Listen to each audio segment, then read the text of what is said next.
Hello and welcome to the Reflecting Light Show. I am your host, April Rogers, and I am so glad that you are here today. We have a great show in store for you. We have some of my friends, Cesar and Kila Gonzales. Thank you guys so much for being here. Thank you for having us. I'm glad that you're here. Yeah. Cesar, you are an addictionologist. Yes, ma'am. And so give us a little bit about what that is. Yeah, so basically I'm a physician, family medicine trained, but I also had a calling of my own. I'm in recovery myself, and the process that I went through, I found out you could be trained and certified in doing addiction medicine for fellows that are working on recovery themselves.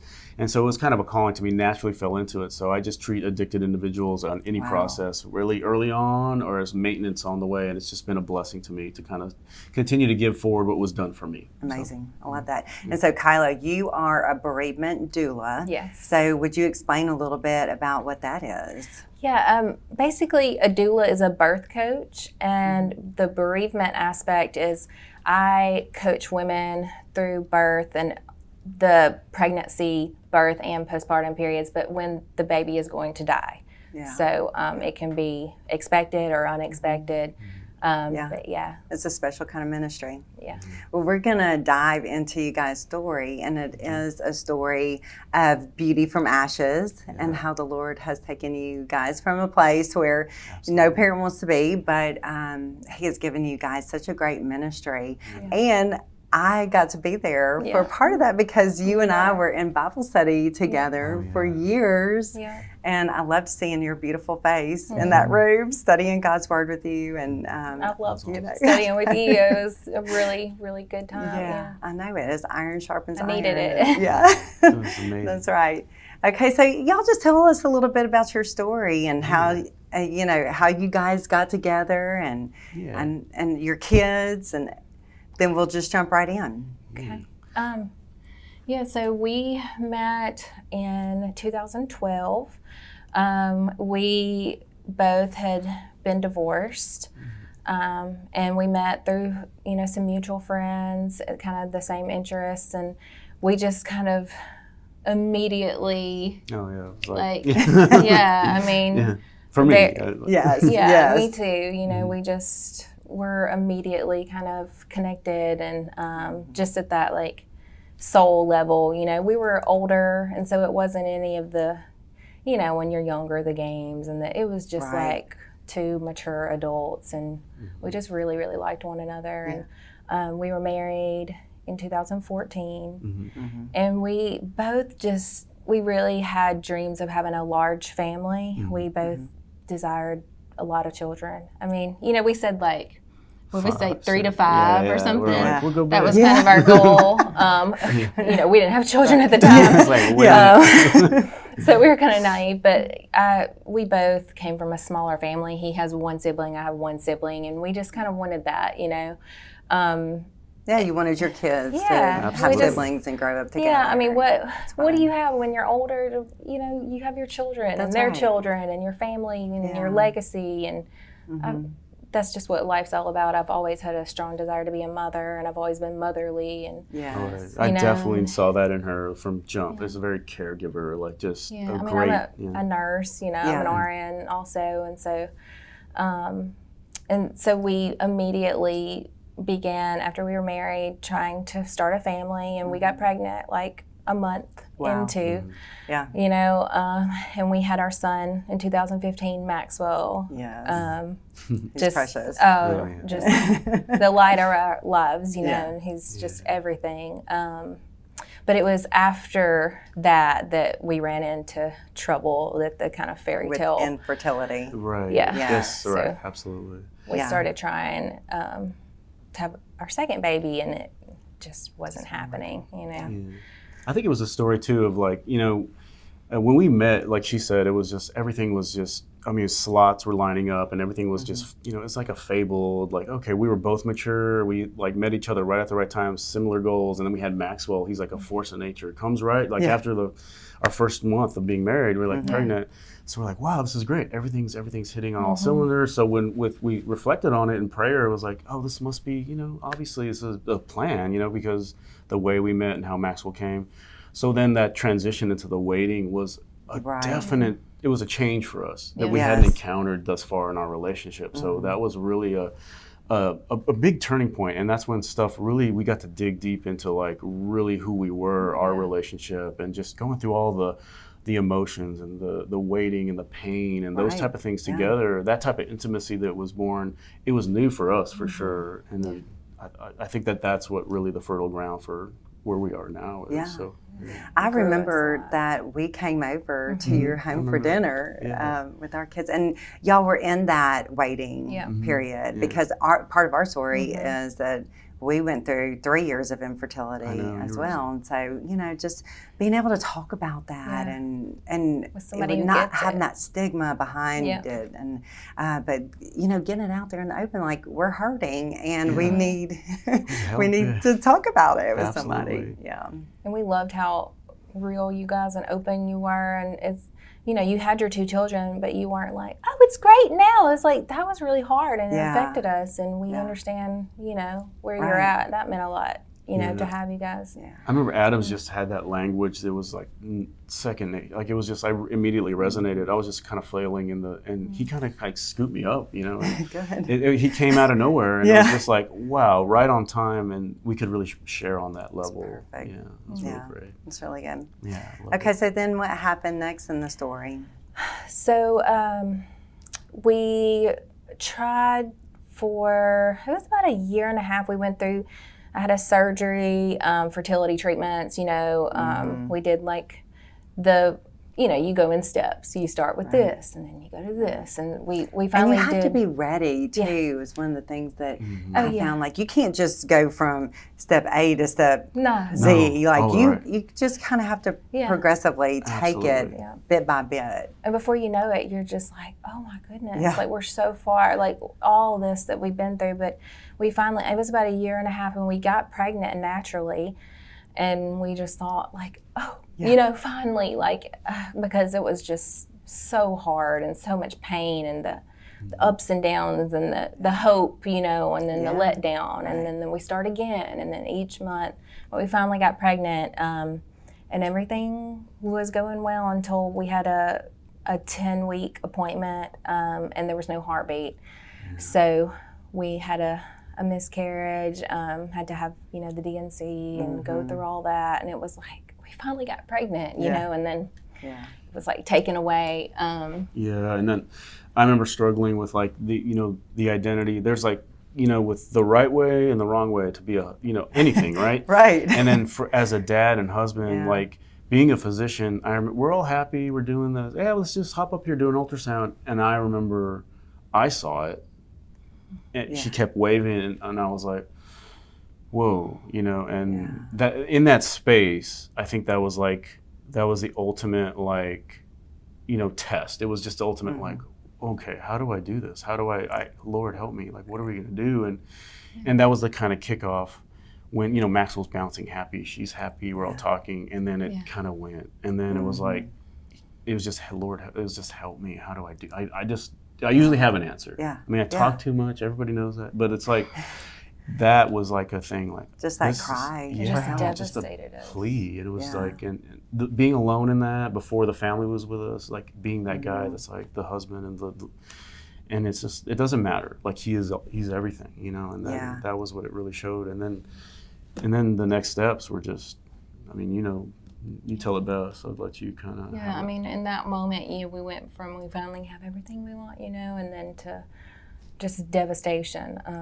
So we went through, everything after that, just the surgery and recovery, and I had a lot of complications. And then we were ready to, like, when can we start again? Because, infertility, you're desperately wanting a baby. Right. And then you lose a baby, and it is Then it's just like, let's go. more Yeah. intense. Yeah. I mean, Right.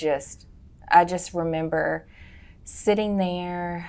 It was the day of my surgery, and I remember feeling like if I have to wait one more day to be pregnant again, I will die. Like that is how painful, So we immediately started trying as soon as we could, you know, and it just wouldn't happen. And the doctors were saying, we just don't know. It just wouldn't happen. They We just did didn't know. IUIs, we did all the things, Yeah. and, you know, months and months are ticking by, and we just couldn't understand. So we changed fertility doctors. We went to a doctor in Jackson, and IVF was our next step. So, Yes. Yeah. you know, Yeah. and you were there for me for a lot of that, just like what to expect and what do we do. And honestly, at this point, right before we started the IVF and while we were going through it, that to me was my,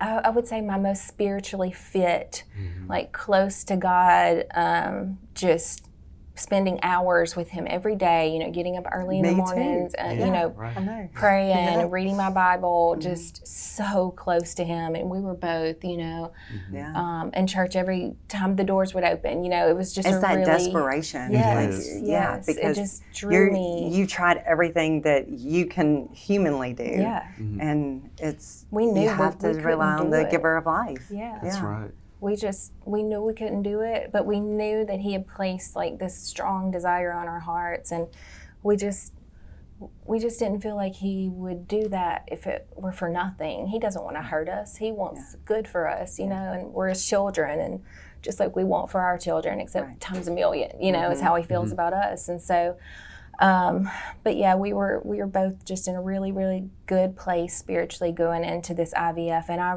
actually remember being so like hopeful and happy and exhilarant almost, like, Glowing. You were. yeah, I mean, Just, even the like- shots, I would just be, you know, most people were like, oh, yeah. the shot. I was just excited. I just Yeah. knew like this was going to be it, you know, Yeah. finally this was going to be it. And so we went through the IVF and we got pregnant.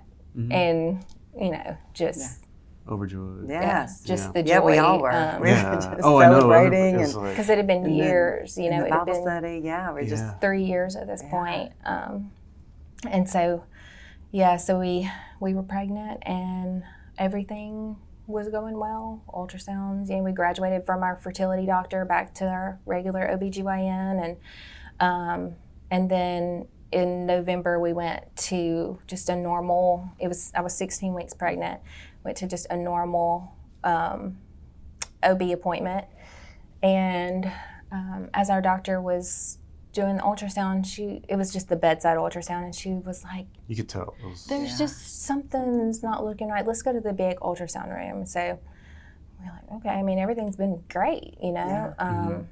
We go to the big ultrasound room, the ultrasound tech's in there, the doctor's in there. You know, it's never good. Usually the doctor's not in there. And so they start scanning, and it was just catastrophic. I mean, they went over every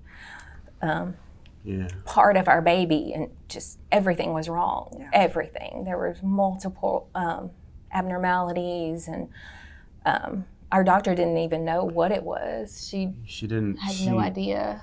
And you keep in mind, this place where we went in this town, like that's the only clinic you go to. So already going in there, every time we went, even though it was it was so much trauma. Like it was just, and I don't say that like with like a light. I mean, I didn't experience trauma like that before. It was like, God, I have this awful, and I'm trying to, and then she is just shuddering, and these are good visits, you know? Yeah.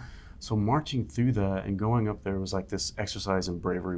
We kind of pump each other up and just do the best thing we could to get in there. And I will second that. I mean, like we were spiritually, I remember the word just was like honey at that time. It was, you know, that feeling, I can't put it, the emotion. It was just, it just felt warm and brown and golden. And it was just, everything was so good. And I did my testimony, and there was like, the spirit of adoption, that was my verse. And it was like, oh, I feel it, you know? And it was like, it was a really good preparatory thing. And then we go into that, and it's like we could tell, and we just feel, I mean, all the emotions that came were like, it was just, oh, we're cast out. Maybe we're not the ones, we're not chosen, or maybe he doesn't, just the things you wrestle with, the wrestling. Right. And then the devastation. I mean, she was crying out, like, sobbing, screaming, and filling the room, and it's just as a husband not being able to do anything but hold her, and then wanting answers that weren't there, and then as she was describing to you the many things, it was just too overwhelming. It was like, we could do 1, 2, 3. And it was just like, our Everything. baby is like, you know, Yeah. like, yeah. So they're trying to give you options on Yep. what Well- will happen next. And Well, at this point, our doctor said, we have no idea what this is, but it's really bad. So we're going to send you to a maternal fetal medicine specialist.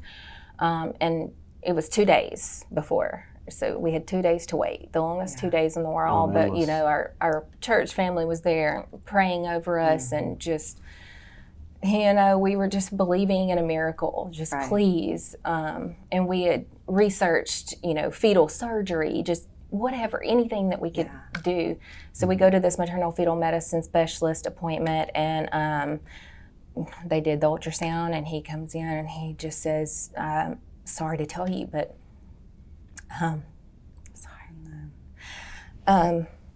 your baby has a condition known as limb body wall complex. We've never heard of it. And he said it's incredibly rare. I mean, he said you have a greater chance of being struck by lightning than to have a baby with this disease. It's not genetic. It's just this random fluke that happens in development, but it's 100% fatal.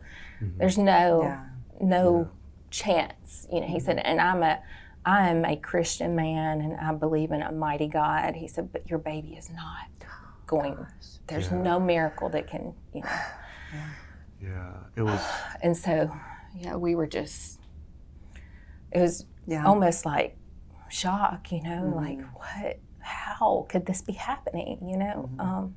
Well, but- yeah, and devastation. But the man was just, I mean, a doctor, a physician. Right? The man was just really compassionate but honest. Yeah. Like he sat down, he put everything aside, and he looked at her, and he was, this is not, like he was just not, he was bravely telling us the hard stuff. And then, and you probably wanted to tell this, but he was like, now we got to decide. She's like, I'm carrying, like, and I was thinking, like, what are we going to do? And she's like, no, I'm carrying this baby. And I knew, I mean, there's a chance that she might not. It could hurt her. Yeah, that she might not make it, you know, and I said, I got you, like, we'll do it. And it, just the way you said it, it was just like a lioness, everybody in the room, I'm carrying this, it was like, yeah, let's do this, and I got you. It wasn't an option, I mean. Yeah. And so how much longer did you carry the baby? So we were 16 weeks then, and I carried her until we went into labor. I think it was about 33 weeks. 33. Just spontaneously Yeah. went into labor. And every week has got to be so Oh, hard. The hardest. The baby could come at any moment, you know. Yeah. Just didn't know. And you're trying to explain to Maxwell what is trying to happening. mother a little boy who is begging me, Mommy, please don't let her die. Please bring her home. I want my sister. And that was really, really hard. We found out she was a girl, and you know, we had a little boy, and so we just our little girl, and heartbreak. He would pray for, like, before that, you know, he's like, oh, I want a baby boy. I pray for my baby. Like OC, you know, the church at school, and it was just, he would have his hand on, and when we told him, he was just like, he just wanted to be around her and hold, touch the belly. Like he always had his hand on my belly. And he really got it. And we were like, it was hard, you know, it was really hard. But So tell us what happened when the delivery day came. So we had a C-section scheduled for like 36 weeks, but like I said, you know, I went into labor early. We went to the hospital. They confirmed, yes, you know, you're in labor. We had made the decision to deliver not in Monroe, in an outside city. Just, we thought, you know, a bigger hospital, more resources. They had like a bereavement team or whatever. But of course, I go into labor. It's like the middle of the night. I'm transferred in an ambulance over there. In the ambulance, in labor, we didn't know, but I had a placental abruption, which is, I mean, deadly. And you know, so we get there, and I mean, they are just like, I'm bleeding out, Trying you to know, save and they are you. just rushing. It was like probably 30 minutes from the door to cut, and I mean, I was just terrified. Like, I didn't know what was she going to look like. Is she going to be alive? What's going to happen? You know, my main thing, the whole the pregnancy, I didn't pray for her to be healed. You know, after we got the diagnosis, I just prayed for her to be born alive and to just have a face. Like, I just wanted her, because this disease is it causes a lot of deformities and just a lot of really tough things, you know. And that was the prayer, that you could just hold her. Yeah, I just wanted her to be alive for just a moment. I wanted to meet her alive. Every night, I was like, I just want to meet her. I just want to kiss her face. Yeah. And the Lord gave you that gift. Yeah, it was beautiful. He did. She was born alive, and she was beautiful. She had a perfect little face. She looked just like her. We named her Eva Catherine. So Eva means life, you know, Eve. And Catherine is pure, and she just had a pure, perfect little life, you know. But she lived for 36 minutes, just while we were in the OR, you know. We both got to hold her and spend time with her.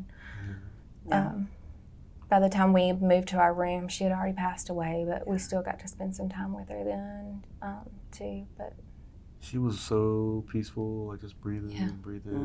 It's very peaceful, beautiful. Yeah. It wasn't. It was not painful. And she was, one of the things that I had, that I didn't really bond with her because I kind of was putting up, and then we heard her heartbeat, you know, and somebody did an ultrasound where they could, you want to do that too? You know, where you see the face and all. We kind of felt like outside of the stream of things, and this woman brought us into her business, and she was like, we'll do this for you. And when I heard that, it was just like, oh, that's my baby, you know, and you know, I don't carry her, so I didn't know, but I was like, wow, and then they said her heart was on the outside, so I was terrified, terrified to see it. I was just like, God, like, waiting on a C-section, I remember you know, that crumpling feeling, looking over the abyss. I just felt this small, you know, and then... Because, you know, they make the dads wait outside. Yeah, this goofy, like, white coat. This before COVID, so I'm dressed up like a spacesuit, and I'm like, it's all crinkly, and I'm like, this is ridiculous, like, this moment. And then I said, please, like, just give me the strength. And then when I met her and we saw her heart, it was covered in white, the pericardium, and it was beautiful. It was, I can't explain it. It was just strong, and I was like, thank you, God. Like, it's just hard to, but she was a fighter. Yeah, my biggest fear turned out to be the most beautiful thing, and she was just a powerful little force of life, and she got to hold her the whole time. She passed on top of her, you know, and her medicine, like, we tried to keep it, everybody was so good. Like, she's like, I'm not going to give you enough to knock out because I want you to, the anesthesiologist. Yeah, she was amazing. Yeah. Normally you would have been put to sleep for a placental abruption, but she was like, I'm really going to try to keep you awake. And it was a gift. It was just so many gifts. Everything was on the razors as if she could die, though. Like, it was always like, I'm going to do this, but, they were just great. It's great. Well, and the story is not over, and it gets better, but we're going to take a short break, and when we come back, we're going to talk about what the Lord did for you next. Yeah, absolutely. We would like to thank today's sponsor of the Reflecting Light Show, 3B Outdoor Equipment. 3B Outdoor Equipment has been a successful family-owned and operated business for years, and they are proud to be associated with all the major brands in the outdoor power equipment industry. Whether you need to purchase or rent equipment or a professional grade lawnmower, 3B is there for you. Visit them today in Monroe or West Monroe. Hello and welcome back to the Reflecting Light Show. We have Cesar and Kila Gonzales with us, and they are telling us the story of how the Lord brought beauty from ashes. And we were talking about your sweet little Eva Catherine, and how the Lord took her home after 36 minutes. Yes. Is that right? And I remember then we went to the funeral, and we had the celebration of life for her. But it was shortly thereafter that you guys got some amazing news. Oh, yes. Which just kind of set you guys on a whole different trajectory of your faith walk and what the Lord had in store for you next. Amazing. So tell us a little bit about how that transpired. So through the pregnancy, you know, we had gone through the years of infertility, and we were just praying, what next, Lord? Like, I mean, we feel like He's trying to tell us something. And we just had adoption, like, placed on our hearts, you know, and we were like, but we really wanted this way. This is what we wanted, Lord, you know, but we just kept, hearing that, and that was placed in our hearts, and we were like, okay, well, we'll be obedient, and so we began the process of adoption because, we heard it takes years, and we had already waited years, and we're like, no, so we started that when we were probably halfway through the pregnancy, just like getting the home study done and stuff like that, not expecting anything to happen then, and then, we had Eva's funeral. Or actually, it was the night before Eva's funeral that we got a call that a birth mother had chosen us. There was a baby already born in Florida, a baby girl. Beautiful. Yeah, she was born on Maxwell's birthday. Yeah, she was born on our son's birthday, and they were like, "What do you, yes or no?" And we're like, "Yes," Like we got her. So we had Eva's funeral on a Thursday, and we flew out Friday morning to go pick up our baby from NICU. It's like I remember that being such a time of sadness, but then rejoicing, and it was just like, oh man, this is so hard, but then there's such reason to rejoice, and the Lord orchestrated every single bit of that for you guys. Yeah. It was a roller coaster. Grieving our baby. And all the postpartum things, yes, your body's going through all that. And I was able to breastfeed, the baby. We named her Mia, which means mine, or wanted child. That's our little beautiful. Mia. Yeah, she's perfect. She is. Yeah, she had to drink Eva's milk, and they're sisters, and she has a little bunny. She talks about Eva all the time. Yes, Eva sissy. Yeah. It's really. And what are the chances that that could happen outside of the Lord's provision? Right? A miracle. I mean, something we never saw coming. We hoped we would get to adopt a child one day. We just prayed for that miracle and for it to happen so soon, and it was just. And so Maxwell got his little sister. His little sister, buddies. It was a whirlwind. Yeah. Oh yeah, they met, and he was just overjoyed. He didn't know how to act at first, but he just so proud, right? He would hold her, and just, his little face would glow, and just, it was a blessing. So. Well, let's. I want to also talk about the fact that you guys adopted another baby, but before we get to that, let's go back and talk about that bereavement doula job that you kind of put yourself into because you saw that need, because you experienced that firsthand, and you said, I think that there is a real need for someone to assist these women who are going through such a devastating time in their lives. So talk a little bit about that and the birth of the ministry. Yeah, so when we delivered Eva, they did the best they could. We're not blaming anyone, but there were just some things that were very difficult. Like we were very rushed on our time with her.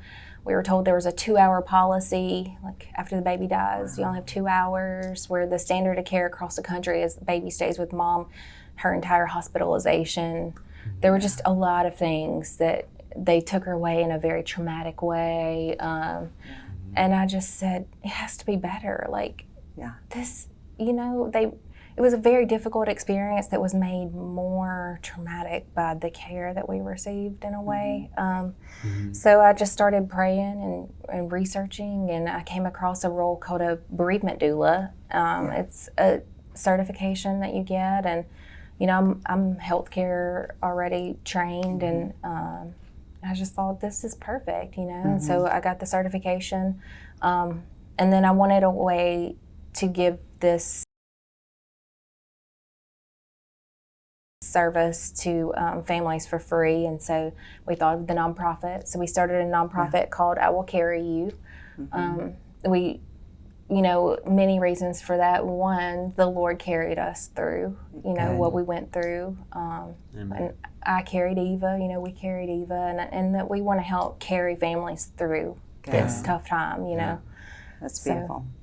And we walk them through the pregnancy, the birth. I'm there for the birth and bonding with baby, and just giving moms permission. Like, you can hold your baby, you can spend time with your baby, you can bond, you can, these things that people just don't realize. And then the postpartum period is the hard stuff. The grief and getting through the trauma and all that. But if we can just make a really terrible experience just a little bit better, you know, just a little bit more comfortable, a little more dignified, it's, you know, worth it, we feel like. Yeah, it gives that, like, someone to, like, walk with purpose and say, like, no, this is my story. This is, like, what I, you know, even a traumatic, terrible thing. And just to on the back note, like, watching this process where she, I mean, if you know Kila, it's just like, it's always like this needs to be better. This is how we do that. Research, and just everything that she does is like reflected out. Everything that happens to her comes back as love, and it's always like, no, we got to do this. Like, people can't do this or that. Anything she's ever done. Just to watch that whole thing, I said, oh, here we go. It's gonna be great. Like, I was just like, I'm very strong-willed. Yeah, and but she's you're asking bringing me, purpose to the pain too. Well, totally. That's what I said. I cannot let her life be for nothing. Yes. I cannot let her death be for nothing. That's it has to mean something. We have Oh, good yeah. has to come of this, and it did. You know, Mia and so much good. Just bringing people to us and the love, but also I wanted to change things. And so now you have that nonprofit, and then you do a gala where people can donate money to it. So then that way you can provide these services free of charge to the families that are going through that. Yeah. Oh, correct. Yeah. Not a penny. You don't pay a penny. You just don't work. You know, and I Yes. just do whatever they need. So how can people find that nonprofit? So I have a website, iwillcarryyou.net. Yeah. And then the Angels Gala also has a website, angelsgala.com. Good. And so our gala is coming up in September. Mm-hmm. So it's really fun and just a really good way to celebrate our angels and to improve the bereavement care in our community, because we just saw such a great need. Yeah. But then the story wasn't quite over. You have it's one more cherry on the top. That's right. One more baby came into the fold. Yeah, so we have one little embryo left, and an angel from Iowa texted me one day. I didn't even know her, and she said, I want to carry a baby for you if you are interested in doing that surrogacy. And we were like, okay. I mean, I don't know. And we couldn't turn that down, you know, and it worked, and it all worked, and we were terrified and traumatized and, you know, afraid that everything bad would happen, but it worked, and we have a beautiful little boy, Luke. It was a surprise gender. So we waited for the birth, and it was a little boy. Yeah, we were like, whoa, the surrogate, she was just on it. I'm going to do it. And she kept asking. She's so amazing. Yeah. My best friend now. They are so close. Beautiful. They're like sister. They talk every day. You know, and we thought, we just had the girl on our mind, you know? Yeah. So I think, hey, here's your boy. And then there was this total like, we were like, what? Yeah, we thought it was a girl, but and he's just perfect. That is everything we didn't know we needed, story. you know. Yeah. And he's like her little buddy, man. He's like he's finally got a calm one. He's like her, like, you know, like, he's a beautiful little boy. He's got like just the sweetest little heart. He looks just like her, like, you know. Yeah, I got a pale white one. Like, all my other children are so brown and beautiful, you know. But yeah, so many miracles that came from such heartache and pain, you know. That just trust. It's been a journey, you know. It's not easy even today. You know, we still grieve and we still miss her, and you know, new children don't replace the ones that you lost. You know, it's just still a journey. I think that's important to say too. That somebody needs to hear that that it's okay to grieve. The child that you I still lost. cry in the shower. You know, I'll never get over her. Never. But you know, through the hope that we have in Jesus, we can live and we can have hope in the future. And I know that I'm going to see her again. I know that we'll be with her again, and we look forward to that. You know. Oh yeah, and the suffering that, you know, that he poured out for us, and then the suffering that we've gone through and the growing. It's bred like a faith, like a different kind of faith. You know, we always had the faith, you know, from beginning, but it's deeper now than like 5 years ago, 6 years. It's just like it's a reflex now. It's like, okay, this is potentially awful, but like we can, I know you got us and we'll be okay. And it's just like the continuation of that, like, and there's all sorts of just we know, right? When you know, like, and you have faith. And as I try to we try to share with others our belief in the Redeemer and Christ and our Savior. It's okay where they're at. I mean, it's not meant for everybody. Everybody's on the same, but it doesn't mean that I don't lift his name up, because it's just so true for us. You know, like he saved us eternally, but he's been here through all of it. He is faithful. He cares so about the faithful. little things. Yeah. The little things. Thank you Amen. guys for sharing that with me. Thank you for having us. Yeah. So I have one last question for you Yes. guys. Yes. What is one thing that is lightening your load these days? You know, I would have to say our marriage. And just all these things that we have gone through that have brought us so much closer, and just learning new things about one another and digging deeper than, we probably would have without going through this. And just, we're just like best friends, and just That's so we just good. lean on one another. And I was gonna. It's funny you said that, because I was like, God, we're so much closer. I think that we are always like there. There's always like the constant. Yes. You have friends that come and go, and you have, That's right. stuff for a season, but this is my, yeah. That's your forever. this is my That's person, and I'm just so thankful. That's I right. couldn't have gone through all that with anybody else, but Yes. him. Like, he's just, Yeah. Oh, I'm Well, just you- beyond Amazing. lucky. I mean, look, she's amazing in so many ways. You guys are evenly matched. Yeah. Thank you. Both pretty amazing. I appreciate you. Well, thank you again. Thank you for Thank being you. vulnerable and sharing your course. story. And I believe that it's going to help somebody out there that might be walking through that dark season, and just knowing that there is hope on the other Yes. side, yes. and giving themselves permission to grieve the loss Yeah. and enjoy the children that the Lord has given them too. Oh yeah, you So- can do both simultaneously. Yeah, we yeah. can. We Thank learned you. that. Yeah, there is light. You're reflecting it, and it's just like that. I think that's what it is. It's like there are so much darkness out there. There is light. He's still faithful. He's here. So. That's right. Reflect the light. Thank you for tuning in to the Reflecting Light Show. We pray you got some hope and some light out of today's episode. And if you did, please subscribe to the show, and also share with a friend who may need the light of Jesus Christ in his or her life. If you haven't gotten your copy of Made to Shine, you can do so by going to aprilrogers.com. Go out and have a great week, and be the light.